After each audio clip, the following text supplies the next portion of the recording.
Test 2. You will hear a number of different recordings and you will have to answer questions on what you hear. There will be time for you to read the instructions and questions, and you will have a chance to check your work. All the recordings will be played once only. The test is in 4 sections. At the end of the test, you will be given 10 minutes to transfer your answers to an answer sheet. Now turn to Section 1.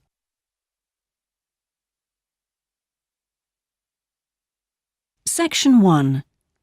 You will hear a telephone conversation between a customer and a representative of an insurance company. First, you have some time to look at questions 1 to 5.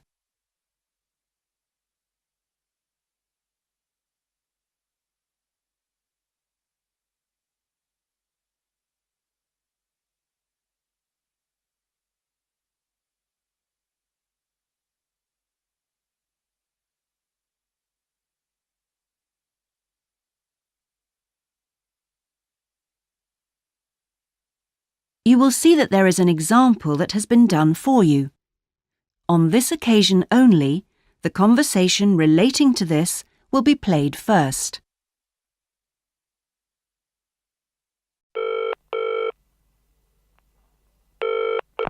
Hello?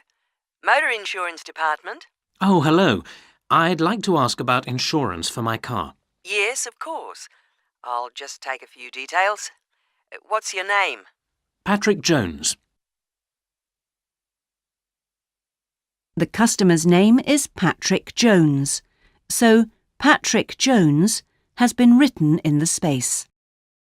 Now we shall begin. You should answer the questions as you listen, because you will not hear the recording a second time. Listen carefully and answer questions 1 to 5.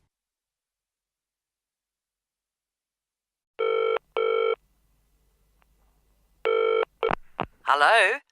Motor Insurance Department? Oh, hello. I'd like to ask about insurance for my car. Yes, of course. I'll just take a few details. What's your name? Patrick Jones. And your address? It's 27 Bank Road. 27 Bank Road. Is that in Greendale? Yes. And what's your daytime phone number? My work number is 730453. And could I ask what your occupation is? Dentist. OK. Now, a few details about your car. What size is the engine? It's 1200 cc's. Thank you. And the make and model? It's a Houghton Sable. Could you spell the model name, please? Yes. Sable. Oh, yes. Thanks.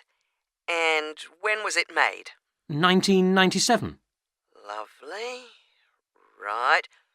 I presume you've had a previous insurer? Yes. Right. We need to know the name of the company. Yes, it was Northern Star. Thank you. And have you made any insurance claims in the last 5 years? Yes, one in 1999. And what was the problem? It was stolen, but... That's fine, Mr. Jones. That's all we need to know at the moment. Before you hear the rest of the conversation, you have some time to look at questions 6 to 10.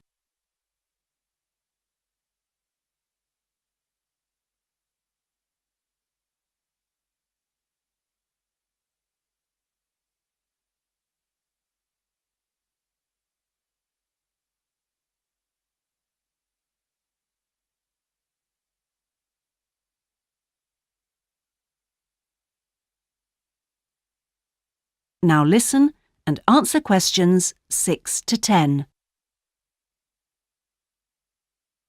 And will there be any other named drivers? Just the one. And his name? Simon Painter. Could you spell the surname, please? Paynter. OK, Thank you. And what relationship is he to you? He's my brother-in-law. And what will you or Mr. Painter be using the car for? Well, mainly for social use. Social use. Will you be using it to travel to work? Yes, sometimes. Travel to work. Anything else? No, that's it. And finally, when would you like to start the insurance? I'll need it from the 31st of January. Right. Mr. Jones, I'm getting a couple of quotes coming up on the computer now, and the best bet looks like being with a company called Red Flag. Yeah? And that comes out at $450 per year. Oh, well, that seems okay. It's quite a bit lower than I've been paying up to now. Great. So, would you like me to go ahead with that? Sure, why not? How would you like to pay? That is the end of section 1. You now have half a minute to check your answers.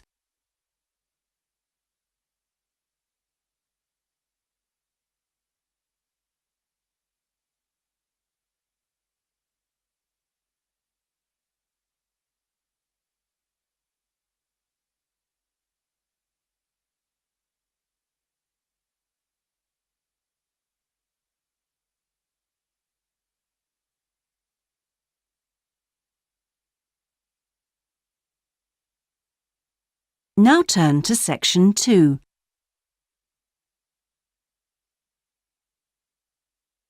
Section 2. You will hear a recorded message giving tourists travel information in a large city. First, you have some time to look at questions 11 to 18.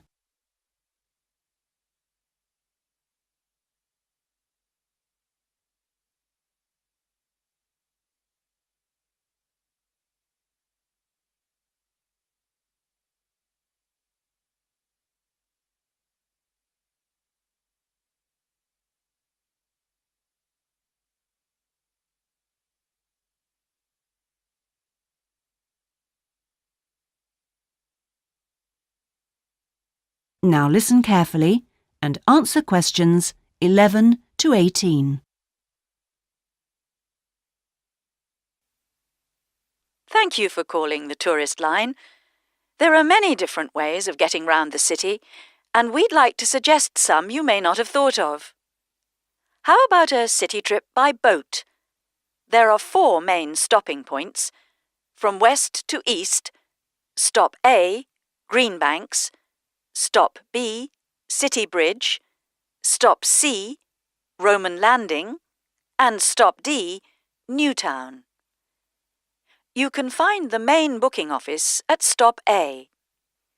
The first boat leaves at 8 a.m. and the last one at 6:30 p.m. There are also many attractions you can visit along the river. At Stop A, if you have time, you can visit the fine 16th century palace here, built for the king, with its beautiful formal gardens. It's very near the booking office. Now you can enjoy every corner of this superb residence.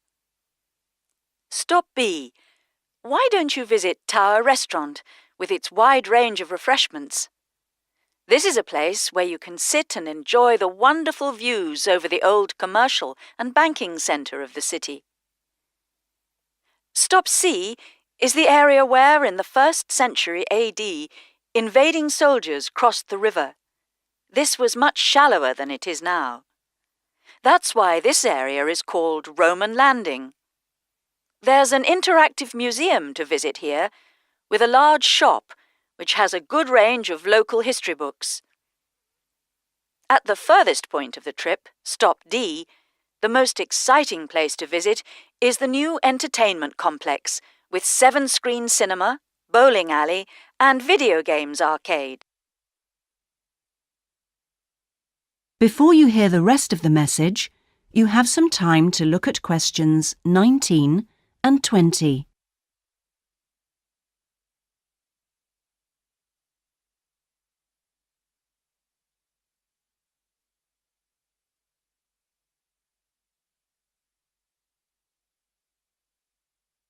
Now listen and answer questions 19 and 20. Besides the boat tours, there are city buses. 2 companies offer special services. The top bus company runs all its tours with a live commentary in English. Tours leave from 8:30 a.m. every 20 minutes. There are departures from Central Station, Castle Hill, and Long Walk. This is a hop-on, hop-off service, and tickets are valid for 24 hours. For further details, call Top Bus on 0208 944 7810. The number 1 sightseeing tour is available with a commentary in 8 languages. Buses depart from Central Station every 5 to 6 minutes from about 9 a.m., with the last bus at around 7 p.m. There are also number 1 services with an English-speaking guide. That is the end of section 2. You now have half a minute to check your answers.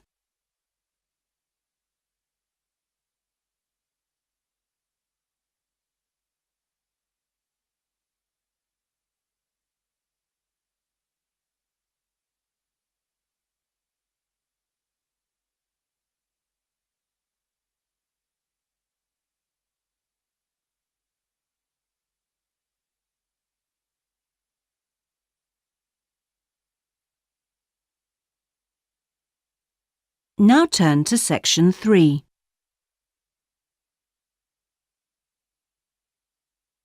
Section 3. You will hear a seminar with Dr. Martin Merriweather of the Antarctic Centre in Christchurch, New Zealand. First, you have some time to look at questions 21 to 26.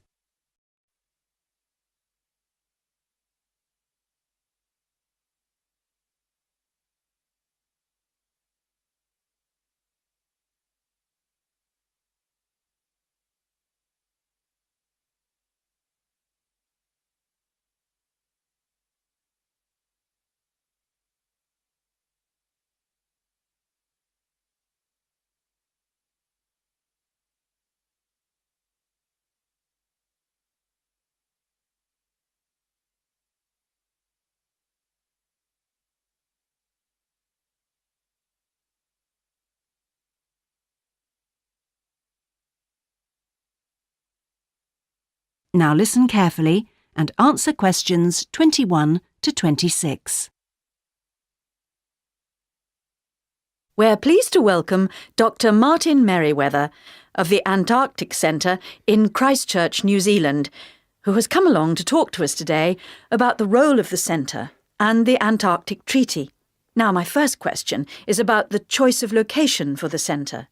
Why Christchurch? Was it because of the climate? Well, actually, New Zealand is the second closest country to Antarctica, and Christchurch is often used on Antarctic expeditions. Right, so it's because of where we are, coupled with our historical role. So tell us, what is the main purpose of the centre? Oh, well, we have 2 complementary roles. One is as a scientific base for expeditions and research, and the other is as an information centre. Tell us something about the role as a scientific base. Well, we're able to provide information about what scientists should take with them to the South Pole. For example, the centre contains a clothing warehouse where expeditions are supplied with suitable clothing for the extreme conditions. I suppose you need a bit more than your normal winter coat. Yes, exactly. And then there's also the specialist library and mapping services. Right. And which countries are actually located at the centre?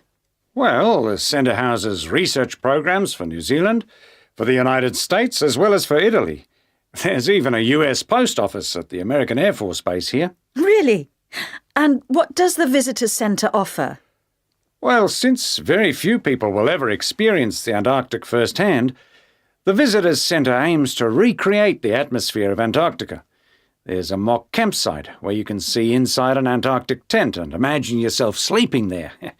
And the centre also acts as a showcase for the unique international cooperation which exists in Antarctica today. What is it actually like at the South Pole? I know you've been there on a number of occasions. Yes, I have, and each time I'm struck by the awesome beauty of the place. It's magnificent, but you can really only visit it in the summer months. October to March. Yes, because it's completely dark for 4 months of the year. And, in addition, it has to be the coldest place on Earth.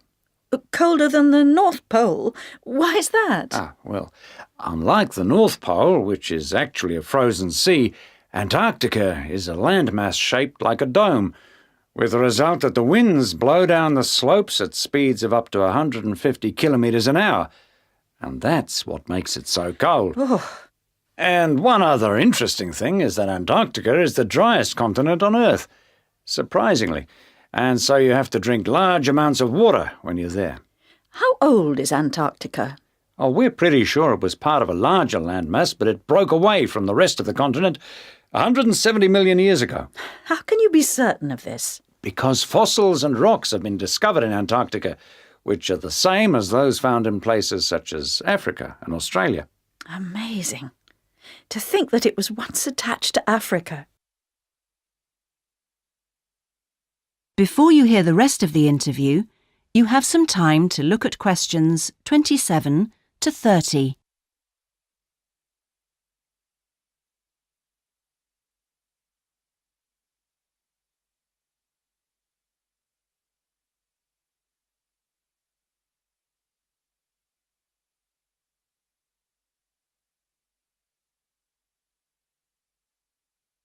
Now listen and answer questions 27 to 30. Now, let's just have a look at the Antarctic Treaty. How far back does the idea of an international treaty go?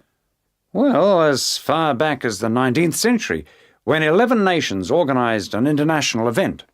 When was that exactly? In 1870, and it was called the Polar Research Meeting. And then, not long after that, they organised something called the First International Polar Year. And that took place when exactly? Over 2 years, from 1882 to 1883. But it wasn't until the 1950s that the idea of an international treaty was proposed. And in 1959, the treaty was actually signed. What do you see as the main achievements of the treaty? Well, firstly, it means that the continent is reserved for peaceful use. That's Article 1, isn't it? Yes. That's important, since the territory belongs to everyone. Yes, but not as important as Article 5, which prohibits any nuclear explosions or waste disposal. Which is marvellous. Well, I'm afraid we're going to have to stop there because I'm afraid we've run out of time. Thanks for coming along today and telling us all about the centre and its work. That is the end of section 3. You now have half a minute to check your answers.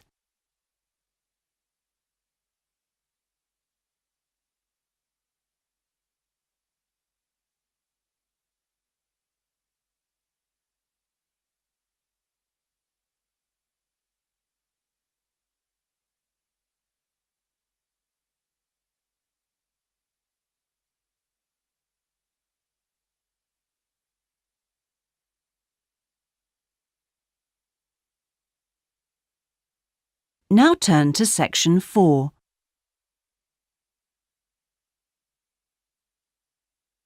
Section 4. You will hear a presentation given by a sports science student on her project on left and right-handedness in sport. First, you have some time to look at questions 31 to 40.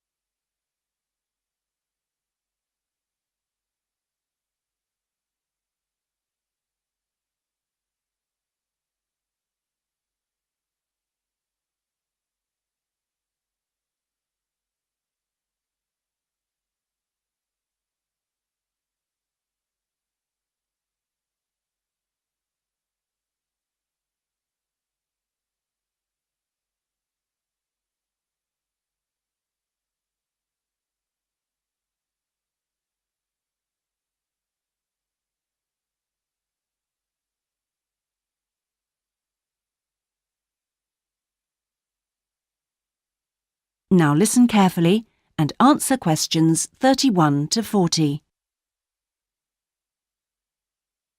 My topic is handedness, whether in different sports it is better to be left or right-sided, or whether a more balanced approach is more successful.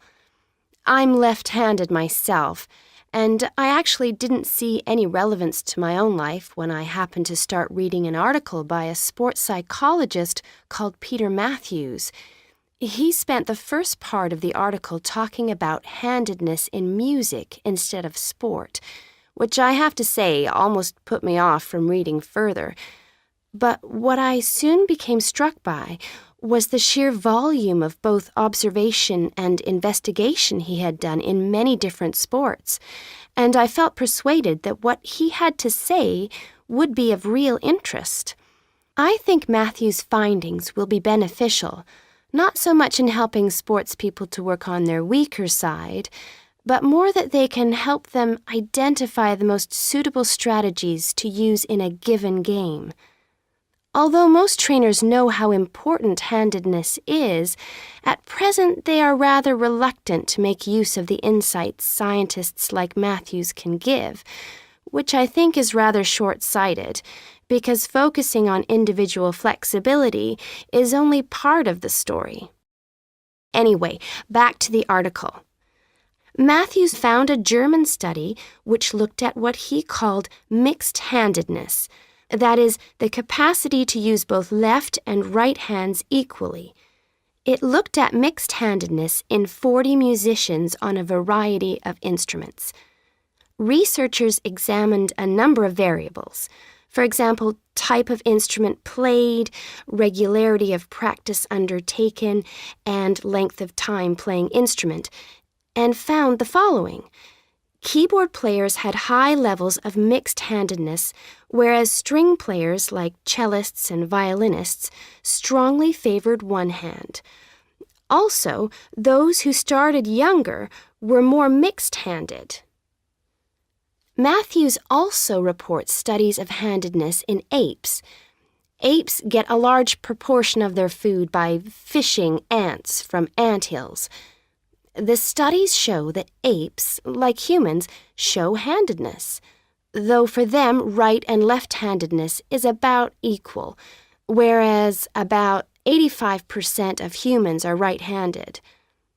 Studies showed that apes consistently using the same hand fished out 30% more ants than those varying between the two. Matthews started researching several different sports and found different types of handedness in each. By the way, he uses handedness to refer to the dominant side for feet and eyes as well as hands. Anyway, his team measured the hand, feet, and eyes of 2,611 players and found that there were really three main types of laterality. Mixed, you work equally well on both sides, both hand and eye. Single, you tend to favor one side, but both hand and eye favor the same side. And cross-laterality, a player's hands and eyes favor only one side, but they are opposite sides. Let's start with hockey. Matthews found that it was best to be mixed-handed. This is because a hockey stick must be deployed in two directions. It would be a drawback to have hand or eye favoring one side. An interesting finding is that mixed-handed hockey players were significantly more confident than their single-handed counterparts. Things are slightly different in racket sports like tennis. Here, the important thing is to have the dominant hand and eye on the one side. This means that there is a bigger area of vision on the side where most of the action occurs. If a player is cross-lateral, the racket is invisible from the dominant eye for much of the swing. It means that they can only make corrections much later, and often the damage has been done by then. And moving to a rather different type of sport, which involves large but precise movements, gymnastics. It's been found that cross-hand-eye favoring is best. The predominant reason for this is because it aids balance, which is, of course, absolutely central to performance in this sport. That is the end of section 4. You now have half a minute to check your answers.